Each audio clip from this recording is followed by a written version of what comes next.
Hello students, last हमने meaning and concept of in principle of management देखा था। आज हम जो है वो नेचर ऑफ प्रिंसिपल्स देखते हैं।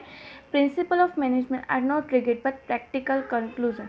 This principles are guidelines to perform task. जैसा हमने लास्ट वीडियो में देखा था कि प्रिंसिपल ऑफ मैनेजमेंट कोई एक फिक्स या रिगिड नहीं होते, बट ये इसमें क्या होता है, टाइम टू टाइम चेंजेस आते रहते। This relate to task and reasons कि यहाँ पे at the time of implementation of different task management such as planning, organisation, direction, it provide guidelines to the manager for decision making. कि ये सारी चीज़ें जो प्रिंसिपल्स है उसमें टाइम टू टाइम चेंजेस आते ही रहते हैं, भले वो प्लानिंग के टाइम पे, ऑर्गेनाइजेशन के हो, डायरेक्शन के हो।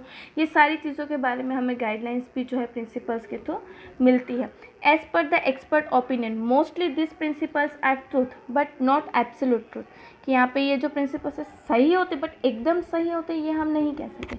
Here rule of exceptions is also there. As per the above discussion regarding the principle of management we can conclude following information कि जो भी हमने देखा कि प्रिंसिपल ऑफ मैनेजमेंट एक हमारे लिए गाइडलाइंस है, तो उसके ऊपर से हम यहाँ पे नेचर के मतलब कि कैरेक्टरिस्टिक्स हम देखते हैं। First is universal acceptance. Principle of management can be applied most of the business unit where there is a need of human collective effort. This principle are required. कि जब भी ऐसा नहीं कि हमें आज ही एक ही बार हम यूज़ कर सकते हैं, जब भी हमें प्रिंसिपल्स की ज़रूरत होती है, कि जब भी हमें गाइडलाइंस की ज़रूरत होती है तब हम इन प्रिंसिपल्स का यूज़ मतलब कि इनकी हेल्प हम ले सकते हैं। However, implementation of all principle may change as per the type, form, activity, size and business unit. But principle of management can be applied to the most of business unit. यहाँ पे ऐसा नहीं कि ये जो रूल्स है वो अलग एक्सचेंज होते रहते साइज़ के ऊपर से, बिजनेस का टाइप कैसा, साइज़ कितनी है, किस तरह से कौन सी एक्टिविटी हो रही है वो, बट मोस्टली सब बिजनेस यूनिट में प्रिंसिपल्स जो है वो हमें काम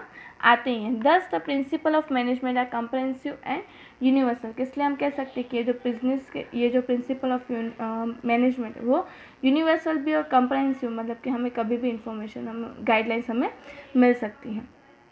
second point is flexible. Principle of management are not rigid conclusion but it is flexible.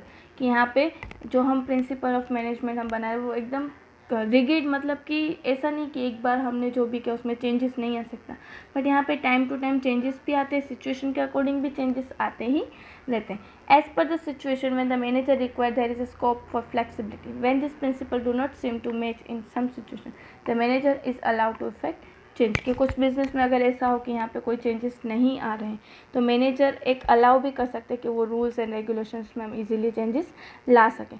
For example in large unit the principle of division work may be applied uniformity, but business small unit the principle of division of work may not be applied in same proportion. कि यहाँ पे बड़े unit में किस तरह से हमें work का डिवीज़न करना है वो हमें पता है, बट स्मॉल में हमें किस तरह से करना है उसके बारे में हमें नहीं पता, तो वो हम हमारे अकॉर्डिंग उसमें चेंजेस हम ला सकते हैं। हमारा थर्ड पॉइंट है general guidelines. Principle of management are result of experience gained by the different expert in different situation। यहाँ पे प्रिंसिपल ऑफ मैनेजमेंट का एक रिजल्ट है कि जो एक्सपीरियंस के थ्रू हमें जो पहले जो अलग अलग डिफरेंट सिचुएशन में एक्सपर्ट्स ने जो काम किया उसका क्या रिजल्ट है, वो रिजल्ट हमें यहाँ पे बताया जाता है। तो at the time of managing a business unit disparate and complex problems are arise. The form of these issues may be different as per unit, which could not have similar result for the unit for in all situation। कि obviously जब भी अगर हम business चलाते तो कभी कभी कुछ अलग अलग कॉम्प्लिकेशन आ जाती है बिजनेस में, तो वो कॉम्प्लिकेशंस क्या होती है कि ऐसा नहीं कि हर बिजनेस में सेम हो, अलग अलग बिजनेस के अकॉर्डिंग अलग अलग कॉम्प्लिकेशंस भी आती रहती है। तो वो कॉम्प्लिकेशंस के सॉल्यूशन के लिए भी मैनेजमेंट जो है कोई स्ट्रिक्टली नहीं बताया जाता कि आपको यही रूल्स फॉलो करने, बट हम जो है वो हमारे डिज़ायर्ड रिजल्ट लेने के लिए हमें जो रूल्स चाहिए वो हम हमारे रूल्स को हम फॉलो कर सकते हैं।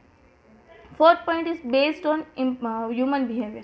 As per the human is the center of management, this principle of management may seem to have big effect on human behavior. Principle of management is direct relationship with the human behavior. As the human behavior is psychological phenomenon, it is necessary to consider while implementing the principle of management। यहाँ पे mostly किसके ऊपर dependent है principal of management जो है वो human के ऊपर। तो जब भी हम कुछ भी इम्प्लीमेंट करेंगे तो सबसे पहले हम किसको ध्यान में रखेंगे, ह्यूमन बिहेवियर को।